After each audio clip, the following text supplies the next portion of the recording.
চৰম অস্তিত্বৰ সংকটত কৰ্দৈগুৰিৰ টিপুক মায়ামৰা শিমলুগুৰি বৰ্জপুৰ সত্ৰ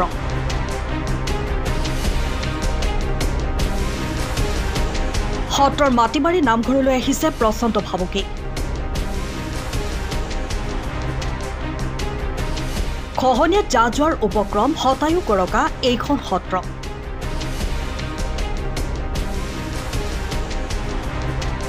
হয় এয়া তিনিচুকীয়া জিলাৰ বৃহত্তৰ কৰ্দৈগুৰি অঞ্চলৰ শ্ৰী শ্ৰী টিপুক মায়ামৰা শিমলুগুৰি বৰ্জপুৰ সত্ৰ 1925 চনতে প্ৰতিষ্ঠা লাভ কৰা এই ঐতিহাসিক সত্ৰখনে হতায়ু কৰকা সময়তে সত্ৰখনলৈ আহিছে প্ৰচণ্ড ভাবুকি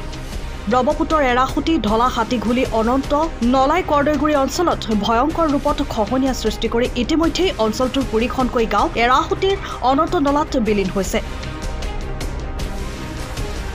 শেহতীয়াকৈ অনন্ত নলাৰ বান খহনীয়াই টিপুক মায়ামৰা শিমলুগুৰি সত্ৰলৈ আনিছে প্ৰচণ্ড ভাবুকি যিকোনো সময়তে সত্ৰৰ মাটিবাৰীকে ধৰি নামঘৰ ইত্যাদি খহনীয়াত যা যোৱাৰ উপক্ৰম হৈ পৰিছে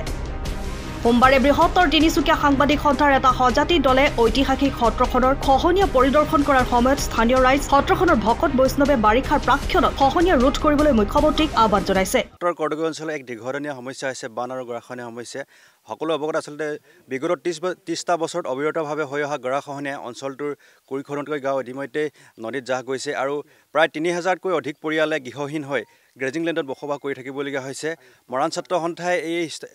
সমস্যাটোৰ স্থায়ী সমাধান বিচাৰি চৰকাৰৰ ওচৰত বাৰম্বাৰ দাবী উত্থাপন কৰি অহাৰ পিছতো যেনেদৰে তেখেতসকলে স্থায়ী সমাধানৰ বাবে ব্যৱস্থা গ্ৰহণ কৰিব লাগিছিলে তেখেতসকলে ব্যৱস্থা গ্ৰহণ কৰা নাই অতি শেহতীয়াকৈ সদৌ মৰাণ ছাত্ৰ সন্থাই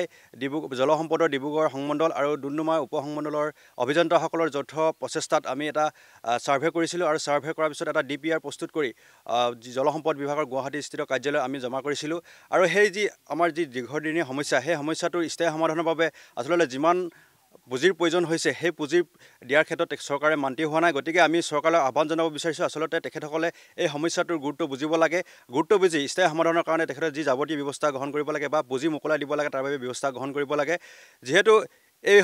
যি বান গৰাখহনীয়া সমস্যা এতিয়া অতি ভয়াৱহ ৰূপ ধাৰণ কৰিছে এই অঞ্চলটো একেবাৰে জাহ যাৱাৰ পৰিক্ৰম হৈছে বিশেষকৈ আমি যদি চাওঁ মৰাণ জনগোষ্ঠীৰ ঐতিহাসিক সত্ৰ শ্ৰী শ্ৰী মায়ামৰা টিপুক শিমলুগুৰি বৰ্জপুৰ সত্ৰ একেবাৰে অস্তিত্বৰ সংকট পৰিছে প্ৰায় 10 ফুটৰ ব্যৱধানত এই নদীখনে এতিয়া গৰাখহনীয়া সৃষ্টি কৰি আছে গতিকে এই সত্ৰখনৰ সংৰক্ষণৰ কাৰণে অতি কম সময়ৰ ভিতৰত তাৎক্ষণিকভাৱে চৰকাৰে পদক্ষেপ গ্ৰহণ কৰিবৰ কাৰণে আমি আহ্বান জনাইছোঁ লগতে এই সত্ৰখনৰ যি আন্তঃগাঁথনিৰ অভাৱ আছে সেই আন্তঃগাঁথনিৰ ক্ষেত্ৰতো চৰকাৰে গুৰুত্ব প্ৰদান কৰিবৰ কাৰণে অনুৰোধ জনালোঁ বিগত সময়ত কিছু পাৰ্কোপাইনৰ ব্যৱস্থা কৰিছিল যদিও বৰ্তমান সুৰক্ষিত নহয় সত্ৰখন যি সময়ত ৰাজ্য চৰকাৰে সত্ৰ নামঘৰ সংৰক্ষণ আৰু সুৰক্ষাৰ ওপৰত ঢাক ঢোল বজাই আছে তেনে সময়তে মায়ামৰা সমাজৰ এখন ঐতিহাসিক সত্ৰ খহনীয়াত নিঃশেষ হোৱাৰ পথত বাৰিষাৰ আগতেই সত্ৰখনলৈ অহা ভাবুকি ৰোধ কৰিবলৈ সক্ষম হ'বনে চৰকাৰ প্ৰশাসন সেয়া সময়েহে ক'ব সাংবাদিক বন্ধুকে আমি আজি এই কৰ্দৈগুৰি অঞ্চলটোৰ টিপুক শিমলুগুৰি বৰ্জপুৰ সত্ৰত আদৰণি জনাইছোঁ আৰু 1992 চনৰ পৰাই যেতিয়া দিৰাক চুমনি বান্ধ ভাঙিল তাৰ পাছতে আচলতে এই ভঙাৰ পাছতে অনন্ত নলাই সৃষ্টি কৰা আচলতে বানপানীৰ ফলত এই কৰ্দৈগুৰি লাইনা গাঁৱৰ পৰা আৰম্ভ কৰি এফালে দিয়ামলি দীঘলটং বাগজানলৈকে এই বৃহত্তৰ অঞ্চলটোত আচলতে যিটো ব্যাপক গৰাখহনীয়া হ'ল এই গৰাখহনীয়া ইতিমধ্যে প্ৰায় 20খনতকৈ অধিক গাঁও ইতিমধ্যে নিচিহ্ন কৰিলে আৰু আহিবলগীয়া সময়সমূহতো যথেষ্ট ভাবুকিৰ সৃষ্টি কৰি আছে এই অনন্ত নলাৰ হুটিটোৱে গতিকে এতিয়া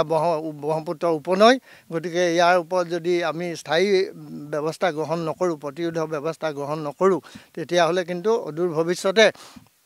এই অঞ্চলটোৰ অৱশিষ্ট গাঁওসমূহো যথেষ্ট ভাবুকিৰ সন্মুখীন হৈছে তাতে এই 100 বছৰ গৰকা এই টিপুক শিমলুগুৰি বৰ্জপুৰ সত্ৰভাগী যি টিপু সত্ৰৰ পৰা অৰিজিন টিপু সত্ৰৰ পৰা আহি ইয়াত প্ৰতিষ্ঠা কৰা হৈছিলে 1925 চনত এই যোৱা 5 জানুৱাৰী তাৰিখে এই সত্ৰখনে 100 বছৰ গৰকিলে গতিকে এই সত্ৰখনৰ বাবেও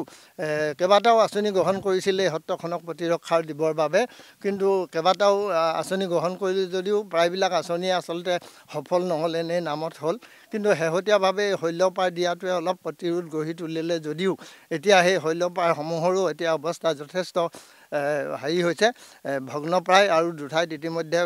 পুনৰ গৰা খহিবলৈ আৰম্ভ কৰিছে গতিকে এতিয়া যদি এইমতে থাকে তেতিয়াহ'লে আহিবলগীয়া এই 25 চনৰ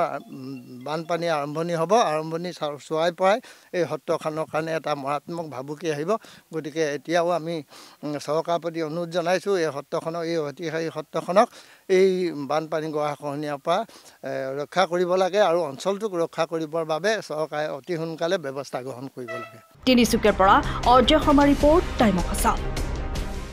সময়ৰ খবৰ সময়ত পাবলৈ ফ'ল' কৰক টাইম অফ আছাম।